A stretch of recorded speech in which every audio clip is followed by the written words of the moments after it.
I didn't expect it to end the way it did. Is that fair to say that it's a surprise, a shock, but also credit to them? Yeah, what is wild to me is not the fact that the 20 minutes are relatively even, because again, it's such a intrinsic part of RNG's identity that sometimes in the early game, they just don't look that good. But what is baffling to me and what really speaks to how well DFM are playing right now is that you don't win mid-game fights against RNG. You don't out-macro them.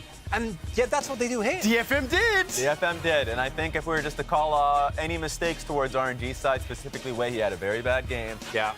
His Sejuani's ultis were not we're not hitting targets. That one where he did get picked off as the TP flank was coming through, left Breathe in a really tough position. So there are multiple moments like these, but it was just up to DFM that we're just playing fights. We got another team fight, this time around Dragon and Chronicle. I'm going to come to you to start once more. I want to highlight how impactful the Maokai is. And we've talked about it a lot, but RNG have a mostly short-range composition, and engaging and trying to set up into this is impossible. Yarung does a really good job of making sure that Breathe can't get an impact in this game.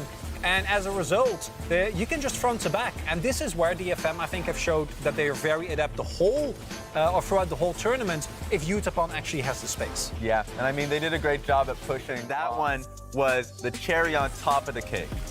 It's Elder for Nexus. It's I've seen it happen more times than I care for. And what I really want to highlight here is that even though Harp goes down early, longer fights are in favor of DFM. And a large part of that is the sapling spam and the fact that they got that Hextech buff, right? Like the Hextech soul in stalemates like this is so obnoxious. And even though in the end, the Soul Rider will go over to RNG, they've already been chunked down so much, and the AoE damage from DFM is enough to win the fight regardless. Yeah, just taking a second look at this fight, because I missed it in the moment, how that final burst ended up getting the kill here. It was so close, yeah. It was